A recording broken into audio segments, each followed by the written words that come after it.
사사기의 첫 번째 내용은 그들이 사명을 감당하지 않았다는 것입니다. 남겨진 땅을 정복해야 되는데 정복하지 못한 이야기가 등장합니다.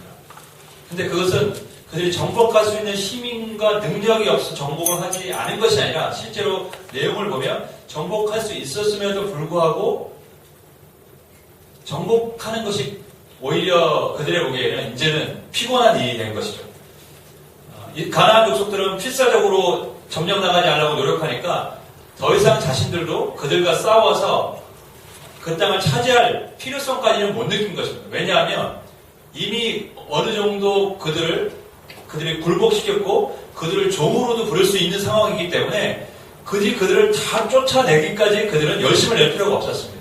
왜냐하면 이미 자기들 수중에 땅이 들어와 있기 때문에 그렇습니다. 그러니까 그들은 완전히 정복을 못한 것이 아니라 안 했다는 것이죠. 사명이 있었지만 사명을 반은 버린 것입니다. 그래서 하나님께서는 2장 1절에서 5절까지 내용을 보면 이스라엘 백성을 이제 재판하는 과정으로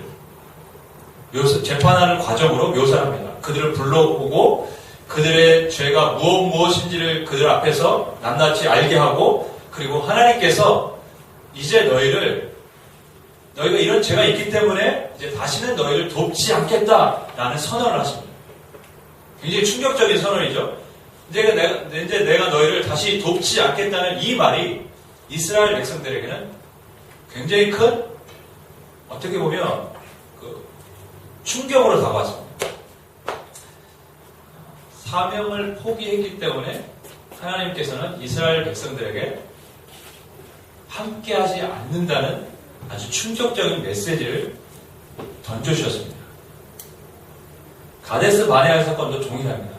사명을 감당하지 않으려고 했던 이스라엘의 광야 세대는 출애굽 세대는 어땠습니까? 하나님이 그냥 광야에서 죽게 만들었습니다. 그럼 가나안 들어가지 마라. 다음 세대가 들어가면 된다.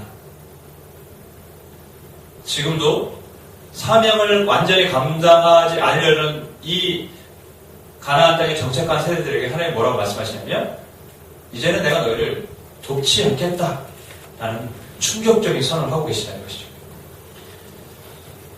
사명을 잃고 살아간다면 하나님의 도움을 구할 수가 없습니다.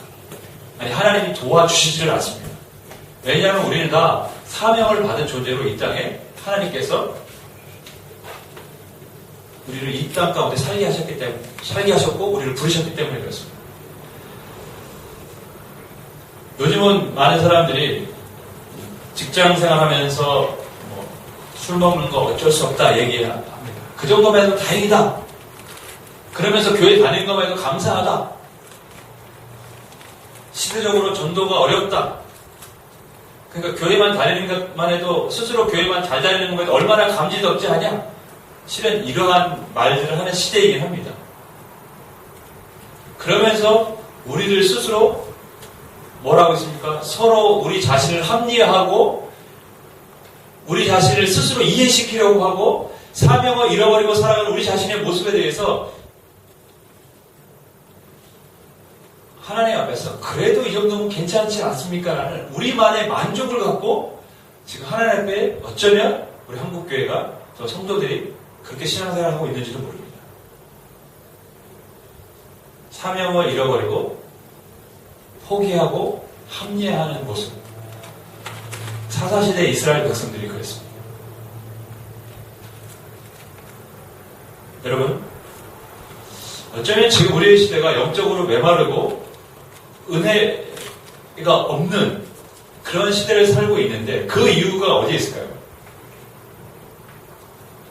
우리가 사명을 포기하면서부터 하나님이 우리를 향한 시선이 멀어진 것은 아닐까요?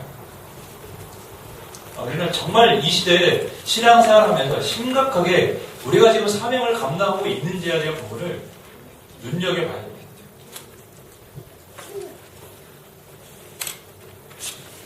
반대로 생각하면 이렇습니다. 이게 부정적인 이야기인 것 같지만 실은 반대로 이야기하면 하나님은 사명을 감당하는 교회에는 성도에게는 뭘 하신다는 겁니까? 함께 해주시고 늘 그것을 감당할 능력을 주신다는 것입니다. 그러니까 교회가 이 땅에서 존재하는 이유, 그 사명 그대로 살아가며 하나님의 도우심은, 성도의 삶에 하나님의 도우심은 반드시 있다는 것이죠. 그렇기 때문에 우리가 하나님의 도우심만을 구해야 되는 것이 아니라 먼저 우리가 지금 어떠한 목적을 갖고 이 땅을 살아가고 있느냐를 우리 먼저 스스로 점검할 필요가 있는 거죠. 제가 주일학교를 안 해봐가지고요. 실은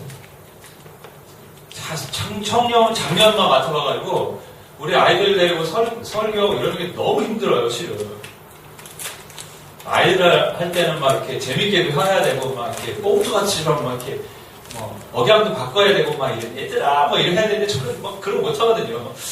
힘들어 죽겠어요. 진짜 솔직히 성향도 안 되고 노력하려고 하는데, 근데 요즘 이제 조금 하니까 그나마, 이게 어떻게 애들에게 설교를 해야 되는가를 조금 이제 좀 이해를 하는 것 같은데, 굉장히 어렵습니다. 또 하나 제가 어려운 게 뭐냐면, 이 아이들을 전도해야 되는데 도대체 어떻게 아이들을 전도해야 될지 모르겠는 거예요. 이 아이들은. 한 번도 경험이 없으니까, 하긴 해야겠다라는 마음의 부담감은 엄청 큰데, 도대체 뭘, 어떻게, 이 부분이 저한테 늘 갖고 있는 질문과 물음표입니다. 그럼 뭘 어떻게 해야 되는 거야? 그래서 그런 고민을 늘 갖고 이제 실은 기도 제목도 내가 많이 내고 하나님 앞에 앉아서 기도하면서 하나님 도대체 저는 어떻게 해야 됩니까? 막 이렇게 묻기도 하는데 오늘 공교롭게도 이제 저랑 신정에서 공부했던 이제 목사님 한 분이랑 통화가 됐어요. 그 목사님이 저에게 제가 개척받다 하니까 그분이 이제 졸업하자마자 10년 전에 이제 바로 개척을 하신 분이거든요. 그래서 교회 어떠냐고 해서 뭐 이렇습니다 하고 이제 서로 인사를 나눴어요. 그랬더니 본인은 이제 작년이 얼마 안 나와서 아마 시골에서 사역해서 아마 저는 그럴 거라고 생각해요. 많이 힘든데, 그래서 저는 이제 주일학교가 힘들다 이제 얘기했어요. 제가 속사정을. 정말 해본 적도 없고 너무 힘들다. 근데 그 목사님은 첫 해 주일학교가 20-30명이 됐다고 하더라고요. 제가 놀래가지고 작년은 얼마 안 돼가지고 주일학교도 얼마 안 될 줄 알았는데 주일학교는 또 많더라고요. 그래서 도대체 어떻게 했냐 물어봤어요. 그랬더니 자기는 처음에 아들이랑 축구공을 갖고 가서 운동장에서 아이들이랑 같이 축구했다고. 그러면서 몸으로 아이들이랑 부딪히면서 아이들을 이렇게 축구하는 애들 하나하나씩 전도했다고. 그러면서 저한테 하는 얘기가 강 목사님 운동 잘하잖아요. 그래서 제가 깨달았습니다. 하나님 나에게 달란트를 주신 데는 이유가 있구나. 그렇죠. 제가 운동 잘하죠. 하나님이 그래서 제가 뭔가 해답 같은 거를 좀 찾아보긴 했어요. 그래서 이렇게 아이들에게 접근하면 되겠구나. 그렇게 해서 아이들에게 복음을 전할 수 있는 계기와 문을 열 수 있겠구나라는 저 안에 뭔가 희망이 보일 수 있는 그런 통화였어요. 그러면서 하는 얘기가 교회의 이름으로 음악회 같은 걸 해라. 그러니까 동요제 이런 걸 해라. 얘기를 하더라고요. 작은 선물만 있어도 아이들은 관심 있게 이제 참여한다는 거죠. 이렇게 자전거 한 대만 상품을 걸어도 아이들은 참여한다. 물론 시골이라 그랬을 수도 있어요. 저는 이제 문화가 달라서 이쪽이랑은 어쨌든 간에 좋은 아이디어라는 생각이 좀 들었어요. 그래서 매년마다 우리 교회의 타이틀로 뭔가 그런 동요제를 해서 한다면 좋은 홍보도 될 것 같고 아이들을 교회로 인도할 수 있는 방법도 될 것 같다라는 생각이 듭니다. 제가 아는 지인들 중에 이렇게 좀 인지도가 있으신 분들이 좀 있는데 그분들을 좀 섭외하면 좋을 것 같은데 심사위원 이런 분으로 지금 그래서 기도하면서 저희 큰 집에 있는 누님이 우리나라에서 거의 내노라는 안무가시라 유명한 가수들도 다 안무해 줬을 뿐 아니라 인천 아시안 게임 메인 안무가였고 많은 사람들이 기르고 양육하고 대학에서 이제 안무로 교수하고 이러는데 그런 음악대 했을 때 그런 건 한 명 딱 이렇게 심사위원 하면 좋을 것 같다는 생각은 들어요. 도와줄지 안 도와줄지 워낙 바쁘게 사는 사람이라. 그리고 제 아는 뭐 제자 중에 하나도 노래를 잘하고 보컬로 유명한 학교에 입학을 하고 거기서 수없이 많은 지금 가요를 하는 요즘 아이들이 배출된 학교거든요. 그래서 그런 아이들이 이게 심사위원을 해서 그래서 했으면 좋겠다는 생각은 들어요. 하여튼 하나님이 그래서 뭔가 아이디어를 주시는 것 같아서 한번 해봐야겠다는 생각은 듭니다. 기도 좀 해주십시오. 제가 이 말씀 왜 드리냐면 사명을 포기하고 살아가면 하나님의 도우심을 우리가 얻을 수 없습니다.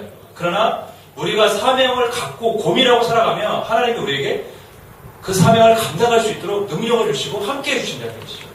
그래서 교회에 살아갈 수 있는 교회가 살아날 수 있는 생명력이 있을 수 있는 유일한 길은 뭐냐? 사명을 갖고 사는 것입니다. 저는 우리 교회가 사명을 갖고 살아가야 된다고 믿습니다. 이 사명을 이룬 이스라엘 백성들에게 하나님의 말씀은 뭡니까? 내가 너희를 돕지 않겠다는 것입니다. 너희와 함께하지 않겠다는 거예요.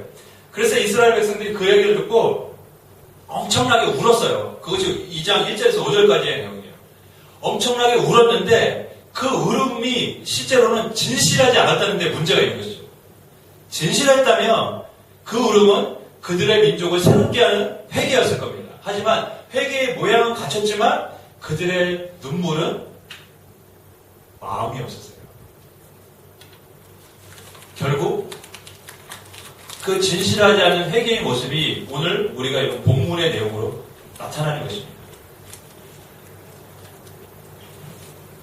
오늘 읽은 우리가 본문을 보면 6절부터 10절까지는 여호수아의 죽음에 대한 기록입니다. 여호수아가 죽었다는 이야기죠. 근데 이 여호수아가 죽었다는 이야기를 우리가 여러 번 들었습니다.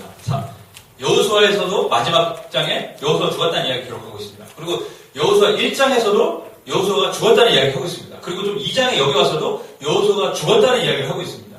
뭘 죽은 이야기를 왜 이렇게 자주 합니까? 어떤 이유로? 여호수아가 죽었다는 이야기는 이 성경의 여호수아와 지금 사사기를 이해하는데 굉장히 중요한 내용으로 그리고 중요한 전환점으로 지금 사용하고 있다는 것을 우리가 알 수 있습니다. 여호수아가 죽었다는 이야기가 여호수아에서 기록될 때는 어떤 의미로 기록되었냐면 여호수아가 죽기 전에 이스라엘 백성들하고 언약을 체결했어요. 너희들 하나님 잘 섬겨라. 나와 내 집은 오직 여호와만 섬길 것인데 너희들이 어땠든지 간에 우리 집은 그럴 것인데 너희들도 여호와 잘 섬겨라 했더니 이스라엘 백성이 뭐라고 했습니까? 우리도 절대로 하나님 버리지 않겠습니다 하고 약속을 했어요. 그러면서 그 여호수아의 죽음 전까지는 그들이 어땠다는 것이죠? 그 약속을 지켰다는 것입니다.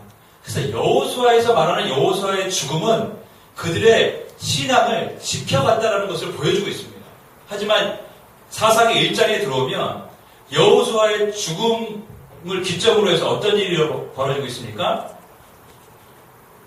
사명을 잃어버렸다는 것이죠. 가나안 땅 점령을 점점 포기하고 있습니다. 그리고 오늘 읽은 우리의 본문의 내용은 두 번째 사명인 오직 하나님만을 섬기겠노라고 하는 이 사명을 그들이 이제는 망각하고 우상을 섬기고 있는 모습으로 성경은 나타내고 있습니다. 여호수아의 죽음을 기점으로 같이 살았던 세대는 신앙을 지켰지만 여호수아의 죽음을 기점으로 사명을 잃어버리고 즉 이스라엘이 가나안 땅 점령을 포기하고 그 다음에 배교하는 일이 일어나고 있다는 것을 성경은 말하고 있습니다. 그러니까 여호수아의 죽음을 기점으로 해서 이스라엘 민족의 큰 전환점이 지금 벌어지고 있음을 성경이 말하고 있습니다. 여러분 오늘 성경 말씀 본문을 보면 7절 말씀을 보겠습니다. 백성이 여호수아가 사는 날 동안과 여호수아 뒤에 생존한 장로들 곧 여호와께서 이스라엘을 위하여 행하신 모든 큰 일을 본 자들이 사는 날 동안에는 어쨌다고요? 여호와를 섬겼다. 굉장히 중요한 내용입니다. 여호수아와 하나님이 행하신 일을 그 본 장로들이 같이 공존하고 또 여호수아가 간 뒤에도 그들의 장로들이 있었을 때에는 어땠다는 것입니까? 그들의 신앙은 흔들리지 않았다는 것입니다. 언제 흔들립니까?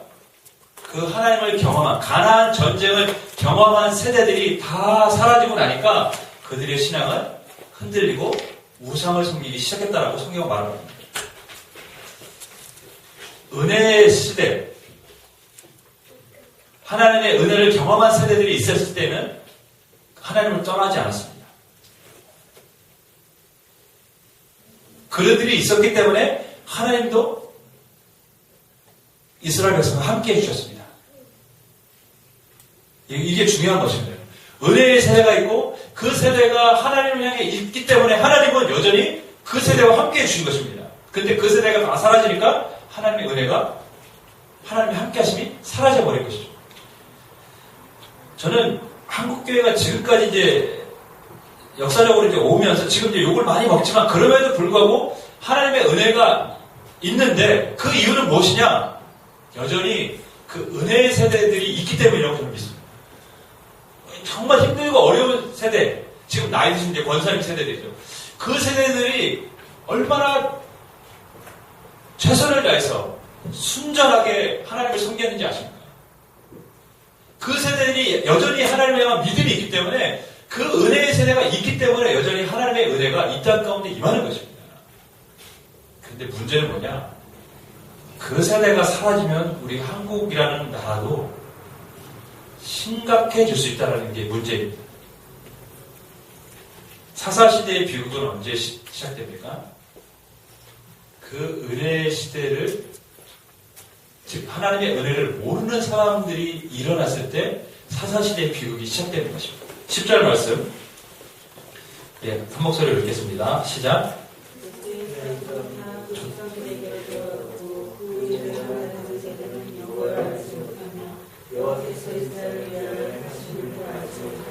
그 세대 사람들이 다 조상들에게 갖고 그 후에 일어난 세대는 여호와를 알지 못했다고 성경은 기록하고 있습니다. 근데 오늘 이 10절 말씀은 한국 교회에 굉장히 경종을 울리는 말씀이에요. 왜냐하면 오늘 성경은 뭐라고 기록하고 있냐면 그 시대 사람들이 다 조상들에게로 돌아갔고 그 후에 일어난 무슨 세대입니까? 성경을 정확하게 봐야 돼요. 그 후에 일어난 세대는 어떤 세대입니까? 다음 세대가 아니라 다른 세대라고 성경은 기록하고 있어요. 다른 세대. 그들의 신앙과 같지 않은 다른 세대가 일어났다고 말하는 것이죠. 그들의 신앙을 본받은 다음 세대가 세워진 것이 아니라 그들의 신앙과는 전혀 다른 신앙을 가진 다른 세대가 일어났기 때문에 이스라엘이라는 나라가 사사시대를 경험하는 것입니다. 여러분, 우리의 다음은 다음 세대가 될 것입니까? 다른 세대가 될 것입니까? 아주 심각한 문제입니다. 여러분. 다른 세대가 된다면 이 나라의 민족에게 이제 희망이 없는 것입니다. 다음 세대가 일어나야 되는 것입니다.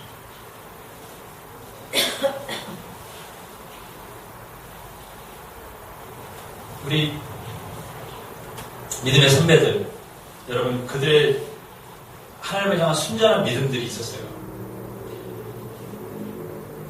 그들은 교육 수준도 높지 않았습니다. 지금처럼 체계적으로 성경 교육도 받지 않았어요. 그 당시 제자훈련 이런 거 없었어요.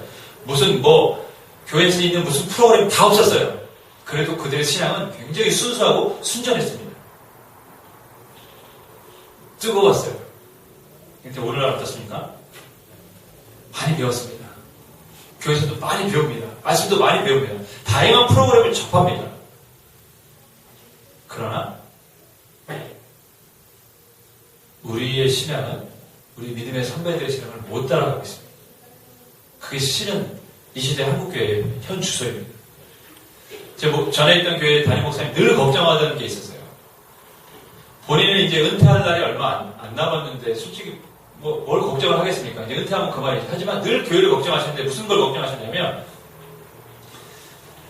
본인과 함께 사역했던 그 이제 권사님들은 지금도 헌신적이고 순수하게 열심히 이제 봉사하는데 그 다음 세대들은 그렇지 못한 거에 대해서 너무 마음 아파하셨어요. 그래서 다음 세대가 세워져야 되는데 다음 세대가 세워져야 되는데 본인이 그것을 못한 것과 그렇지 않은 부분에 대해서 늘 마음 아파하시고 다음 세대가 일어났으면 좋겠다는 그런 마음으로 늘 기도 부탁을 하고 그렇게 마음을 품고 계셨어요. 솔직히 오늘날 예전과 같지 않은 건 맞습니다. 시장도 예전과 같지 않지만 또 환경도 또 그렇게 만만치 않다는 거 인정합니다. 예전처럼 주부들이 전업주부가 많은 것도 아니고 직장을 다니는 주부들도 많고 나이 드신 분들은 요즘 자기의 자녀들 애 보느라고 등골 휘고 있습니다. 옛날처럼 그렇게 시간의 여유가 있어도 교회에서 온전히 헌신할 수 있는 사람이 많지 않은 건 사실입니다. 물론 교회 사역에 제가 올인하는 것이 옳다고 말하지 않습니다. 우리는 사회일도 해야 되고 많은 사람들과 부딪히면서 살아야 됩니다. 제가 말씀드리고 싶은 것은 우리가 그렇게 살아가고 있는 동기가 무엇인가 하는 것이죠. 왜 우리는 사회생활을 하고 있고 왜 그런 것에 시간을 투자하고 있습니까? 하나님 나라를 세우고 직장에서 빛과 소금의 역할을 감당하기 위해서 우리가 그렇게 살아가고 있습니까? 아니면 단지 우리의 우선순위가 하나님이 아닌 물질이 되어졌기 때문에 우리가 그 것에 올인하고 있습니까?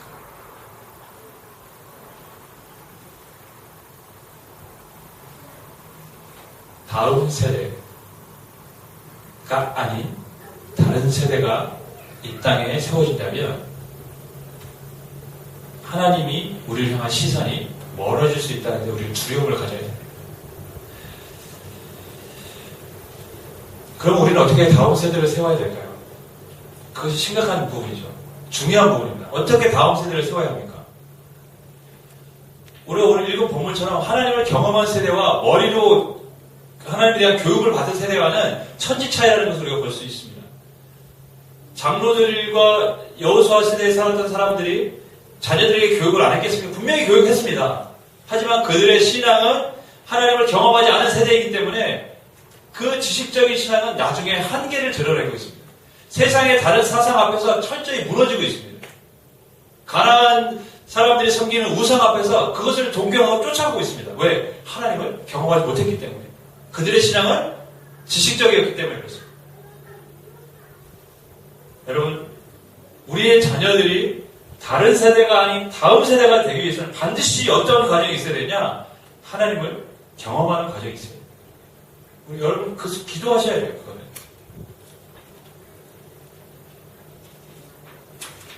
아이들에게 되도록이면 많은 경험을 가질 수 있도록 기회를 제공해 주는 것이 저는 부모의 책임이라고 봅니다. 주일학교, 많은 아이들이 성경학교 경험, 수련의 경험 가져야 돼요. 하나님의 은혜가 언제 그 아이들에게 임할지 우리 모릅니다. 제가 말씀드렸잖아요. 제자들이 기도하다가 오순절날 성령이 임한 것이지 오순절날 성령이 임할 줄 알고 기도한 거 아니라니까요. 하나님의 은혜의 때가 언제인지 모릅니다. 우리 아이들이 언제 하나님을 경험하게 될지 만나게 될지 모릅니다. 그렇기 때문에 그런 기회의 장이 있다면 반드시 보내야 됩니다. 그래서 그 아이들이 하나님을 만나는 경험이 있어야 돼요. 그래야 그 아이들이 다른 세대가 아닌 다음 세대로 하나님 앞에 세워지는 것입니다. 제가 우리 아이들을 이번 여름 성경학교 때 저희 교회를 이제 못했으니까 저 모교 전에 있던 교회에 성경학교 보냈어요. 원래는 이렇게 부교육자들이 이렇게 나가면 이렇게 그게 잘 이제 안 하는 게 예의이긴 한데 그냥 성도들이 이제 나간 목사에게 영향을 받을 수 있기 때문에 그래서 우리 아이들에게는 그래도 보내야겠다는 생각이 있어서 이제 보냈어요.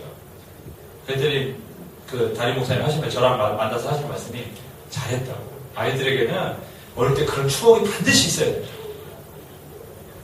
여러분, 그게 그 아이들에게 아무것도 아닌 것 같지만 그들의 신앙에 나중에 굉장히 큰 영향을 미치게 되겠습니다.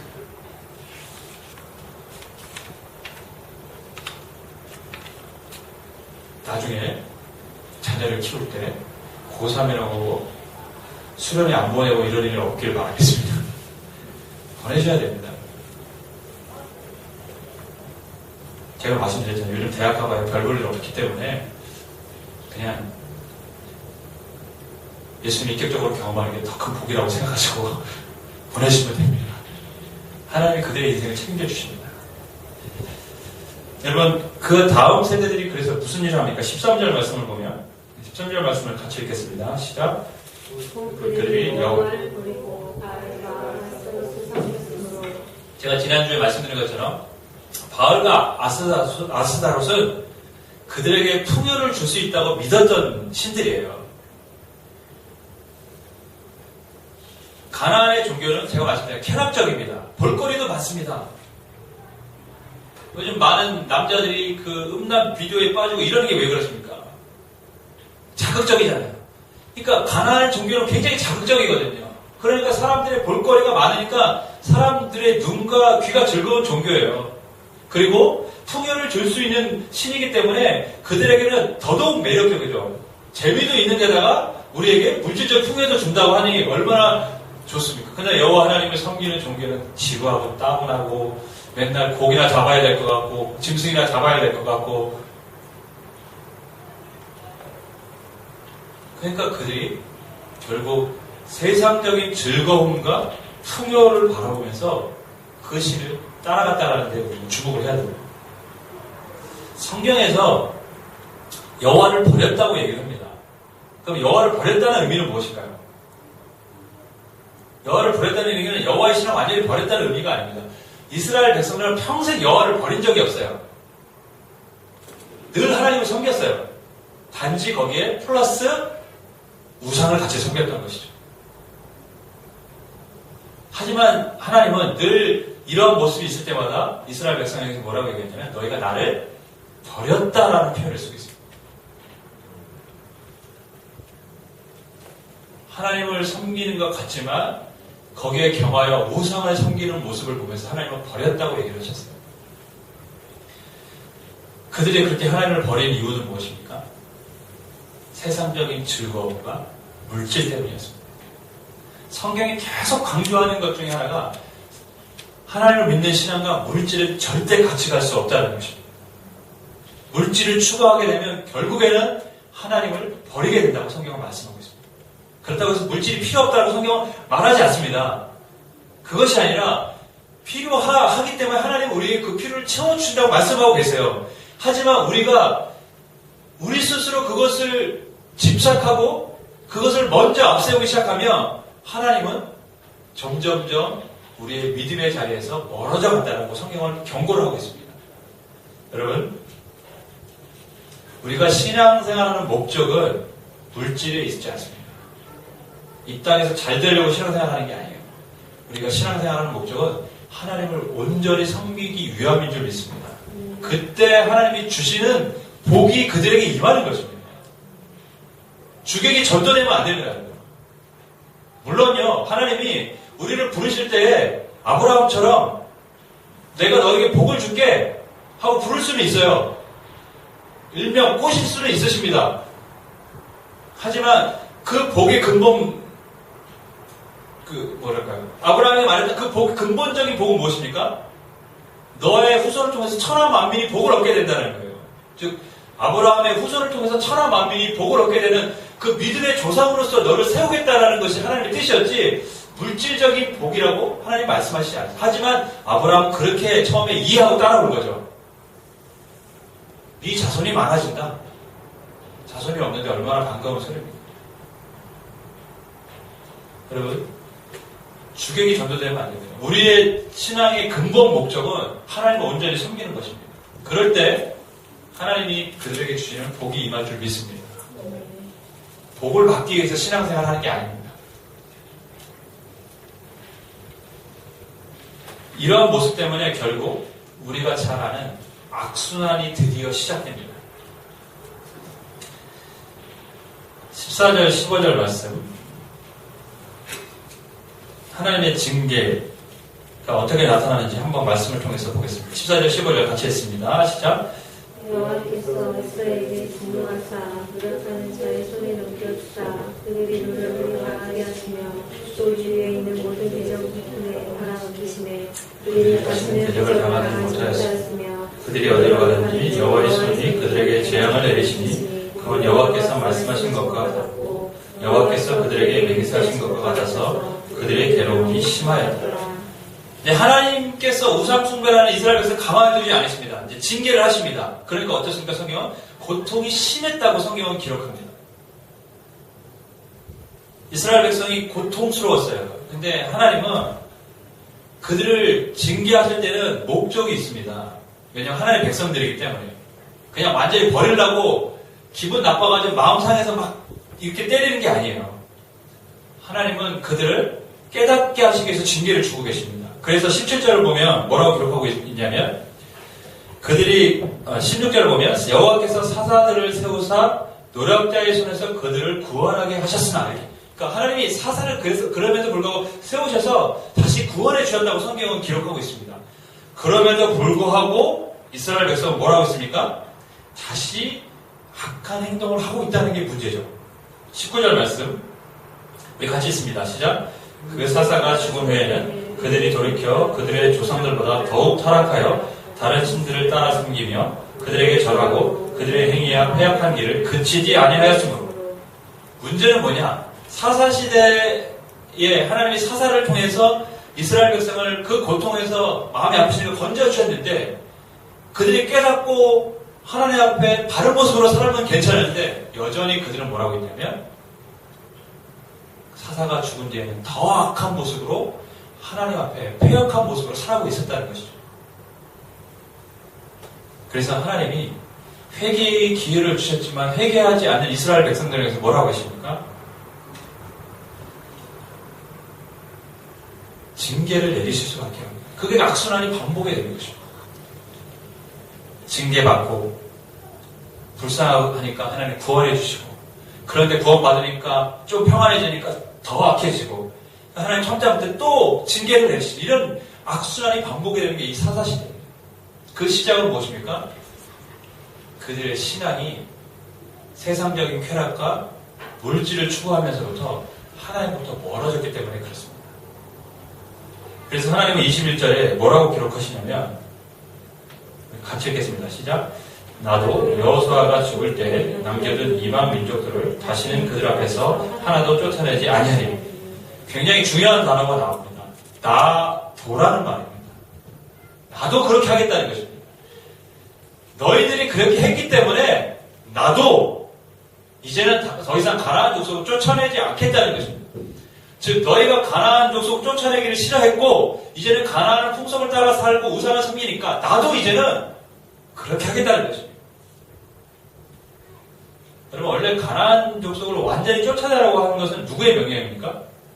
여호와 하나님의 명령이셨어요. 근데 그 하나님이 오히려 반대 이야기를 하고 있습니다. 나도 이제는 쫓아내지 않겠다. 하나님의 명령을 하나님 스스로 반대적으로 지금 실행하고 계십니다. 그럼 너희들이 안 한다면 나도 안 하겠다는 것이죠. 야구 경기를 보면 처음에 스코어가 많이 조금 벌어질 때가 있어요. 그러면 많은 이제 해설자들이 하는 게 추가점을 내느냐 아니면 추격하는 점수를 내느냐. 다시 말해서 이긴 팀이 먼저 점수를 내느냐 추격하는 사람들이 먼저 점수를 내느냐에 따라 경기의 향방이 달라진다고 얘기를 합니다. 왜냐하면 점수를 낸 팀이 계속된 찬스에서도 점수를 못 내면 이 따라가는 팀은 희망을 갖는다는 오늘 우리가 이길 수 있겠는데? 잘하면? 근데 이 점수를 먼저 낸 팀이 점수를 계속 조금씩 내가면 따라가는 팀은 아예 오늘은 글렀다라고 포기를 한다는 것이죠. 그러니까 이길 수 있을 때 확실히 승기를 잡아야만 쉽게 경기를 풀어갈 수 있다라고 늘 말하는 거예요. 이스라엘 백성들이 가나안 땅에서 전쟁할 때가 바로 그랬습니다. 하나님의 도우심이 있고 승기가 있을 때 그들은 확실히 가나안 땅을 몰아냈어야 됩니다. 그런데 남겨뒀기 때문에 뭘 합니까? 오히려 그들의 역공을 받았던 것이죠. 그들로 인해서 고통을 당하게 된 것이죠. 제가 오늘 본문을 보면서 느낀 건 뭐냐면 할 수 있을 때 해야 된다는 것이죠. 할 수 있을 때 안 하면 결국에 후회하게 되고 괴로운 인생을 살 수밖에 없습니다. 교회마다 이제 대학생들이 여름 행사를 거의 대부분이 이제 참여를 많이 하잖아요. 왜냐면 제일 시간이 많으니까 대학생 때는. 직장인들은 교사를 해도 여름휴가 한 번 내기도 만만치 않고 일정 맞춰 내기도 쉽지 않고 그러니까 이제 방학이 긴 대학생들이 거의 뭐 자기네 수련회도 가고 선교도 가고 뭐 유치부, 유년부 뭐 다 풀로 뛰는 것을 보게 됩니다. 전했던 교회 청년들 중에 이런 얘기를 많이 했어요. 여름 때 사역 딱 끝나가면 나는 올해 5관왕이야. 나 6관왕이야. 그러니까 6개 부서에 여름 행사를 했다라는 것이죠. 근데 제가 맡을 때 아이들이 이제 그런 말들을 많이 했는데 제가 늘 강조했던 게 그겁니다. 젊었을 때 아니면 너희들 못한다. 너희 직장 다니면 그렇게 할 수 있을 것 같냐? 너희 처음에는 못한다. 그리고 그 젊었을 때의 현실은 분명히 너희들에게 좋은 신앙의 추억으로 남는다. 아이들이 기쁨으로 하더라고요. 여러분, 그렇지 않습니까? 그때 아니면 그렇게 하나님의 봉사할 데가 없어요. 백수 건달이 되지 않는 이상. 그때밖에 없어요. 그러니까 제가, 그래, 그때 그렇게 하는 거라고. 어떤 애들은 이제, 그렇게 하면서도 이제, 내가 이렇게 많이 해야 되나, 뭐 이런 고민을 가진 애들이 있는데, 제가 고민 갖지 말라고. 너희가 그때 아니면 하나님께 그렇게 헌신할 데 없다. 우리도 마찬가지 아닙니까? 때가 있습니다, 여러분. 아이들은요, 하고 싶은 것도 못해요. 몸이 안 따라줘요, 일단. 몸이 안 따라줘요. 그리고 일단 요즘은 교회에서 잘 안 시켜요, 나이 들면. 봉사를. 그러니까 때가 있는 거예요, 봉사. 정말 제가 이렇게 보면, 나이 드신 권사님들은 그런 마음이 있어요. 여전히 막 하고 싶은 마음이 있는데 몸이 안 따라줘서 못하는 부분도 있고, 자기는 하고 싶기도 하고 몸도 괜찮은데 일단 교회에서 자꾸 열애를 시키니까 그게 또 속상하신 분들도 있더라고요. 여러분, 우리가 하나님 앞에 일할 때가 있습니다. 언젠가는 그것을 못할 때가 있어요. 하나님이 우리에게 은혜를 주시고 건강을 주시고 또 하나님이 우리에게 맡기신 직분이 있을 때 우리는 그때 하나님께 헌신하는 겁니다. 때가 지나면 못합니다. 특별히 우리가 또 본문을 통해서 봐야 될 것은 이 고난이라는 의미를 다시 한번 되새겨 볼 필요가 있는 부분입니다. 이스라엘 백성들은 가나안 족속에게 엄청난 고난과 핍박을 받았습니다. 여러분, 그때의 이스라엘 백성들 입장에서 하나님은 뭘 하고 계신 분입니까? 그들이 가나안 족속에 대해서 엄청난 핍박을 받을 때 하나님은 뭘 하고 계신 분이라고 생각했을까요? 하나님 쉬고 계신 분? 외면하고 계신 분? 무관심하신 분? 근데 반대였습니다. 그때도 하나님 뭐라고 계시냐면 일하고 계셨다는 것이죠. 근데 그 일하는 방향이 달라졌을 뿐입니다. 이전에는 이스라엘 백성들을 통해서 가나안 족속을 쫓아냈지만 이제는 하나님 뭐라고 계십니까? 가나안 족속을 통해서 이스라엘을 괴롭게 만들고 있습니다. 하나님 놀고 계신 게 아니에요. 하나님은 여전히 그 상황에서도 일을 하고 계신 것입니다. 단지 방향이 달라졌을 뿐이라는 것이죠. 아주 굉장히 심각한 이야기죠. 하나님은 이스라엘 백성을 위해서 일하기도 하시고 싸우기도 하시고 그들에게 승리를 주시기도 하시고 평안을 주시기도 하시고 위로를 주시기도 합니다. 하지만 때때로 하나님은 그들을 괴롭게도 하시고 그들을 고난을 겪기도 하신다는 것이죠. 아픔을 주시기도 한다는 것이죠. 고난은 무의미한 것이 아니라 실은 고난은 이스라엘 백성을 향한 하나님의 또 다른 메시지가 계속해서 전해지고 있었던 것입니다. 왜? 너희가 신앙을 버렸느냐는 것이죠. 왜 너희가 이런 고난을 받고 있느냐? 여러분, 우리가 겪고 있는 고난이 다 하나님의 징계로부터 오는 고난은 아닙니다. 하지만 어떠한 고난들은 그 고난의 의미를 우리가 되새길 필요가 있습니다. 과연 지금 나는 하나님의 바른 길을 걷고 있는가? 하나님은 여전히 그 고난이라는 것을 통해서 나에게 지금 메시지를 던지고 있는 것은 아닌가?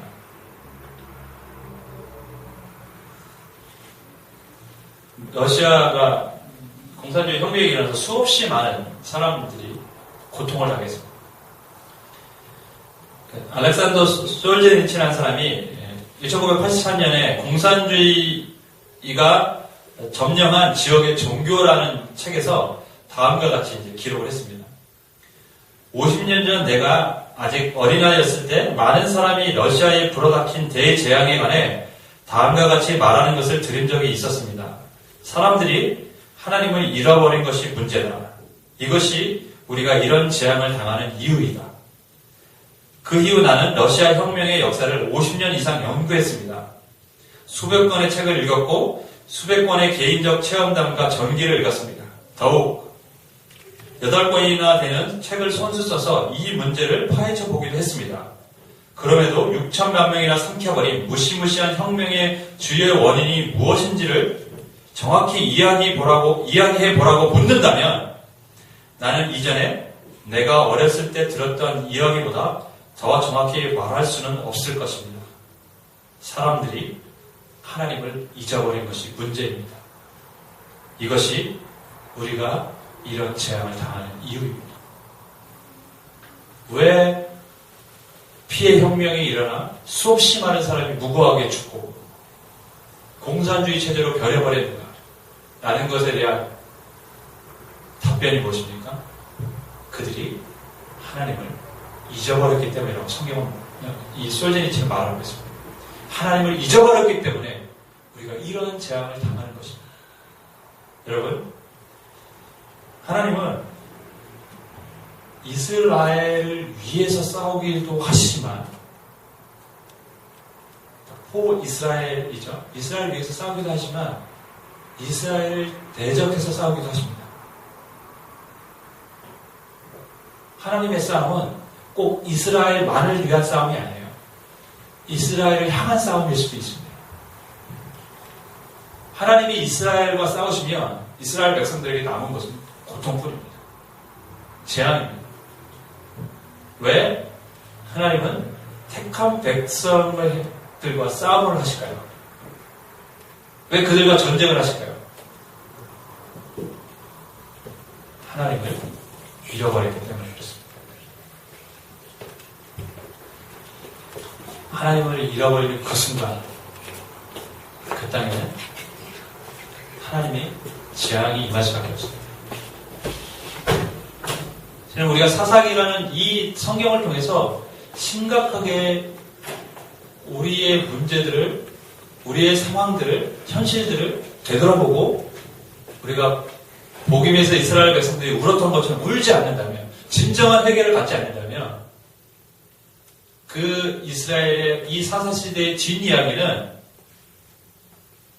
이스라엘의 역사에 기록된 한 성경의 이야기가 아니라 앞으로 우리의 미래의 이야기가 될 수도 있습니다. 저희 누나가 캐나다에서 잠시 귀국해서 어저께 좀 만났어요. 그러면서 하는 얘기가 뭐였냐면 요즘 세상 너무 무섭다고. 한국 왜 이렇게 무섭냐고. 그것이 밖에서 보는 우리나라에 대한 시선입니다. 우리나라 무서운 시대가 됐습니다.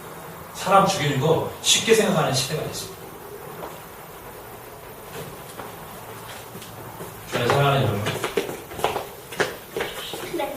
재앙이 될 것이냐 아니면 여전히 함께 하시는 하나님의 은혜가 있을 것이냐.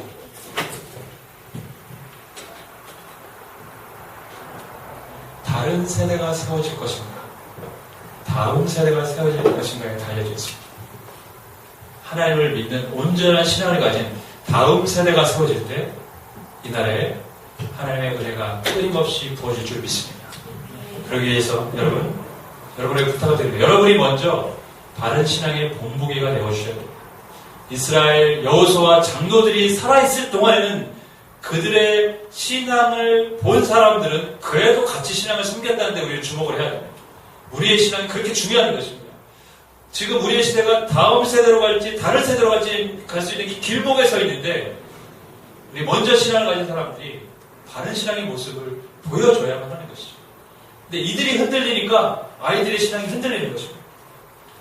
또 하나, 아까도 말씀드렸듯이 우리 자녀들에게 하나님을 경험할 수 있는 기회를 끊임없이 제공해 주셔야 됩니다. 한국교회의 소망은 다음 세대가 세워질 때 있습니다. 저는 우리 하나성목교회가 다음 세대를 세워줄 교회가 되길 간절히 소망합니다. 저는 그래서 제가 늘 기도하는 제목 중에 하나가 하나님 이 땅에 다시 영적 부흥을 허락하여 주옵소서. 그 하나님 부흥의 세대가 다시 있을 때 이 땅에 믿음의 세대가 일어나는 것이고 그 하나님을 경험한 세대가 세워졌을 때 이 나라 이 민족이 주님 오실 그날까지 주님 앞에 귀하게 쓰임받을 줄 믿습니다. 저와 여러분이 다음 세대를 세우는 목회자, 성도, 또 우리 함께 만들어가는 교회가 되기를 주님의 이름으로 간절히 축원하겠습니다. 예, 같이 찬양하고 기도하겠습니다.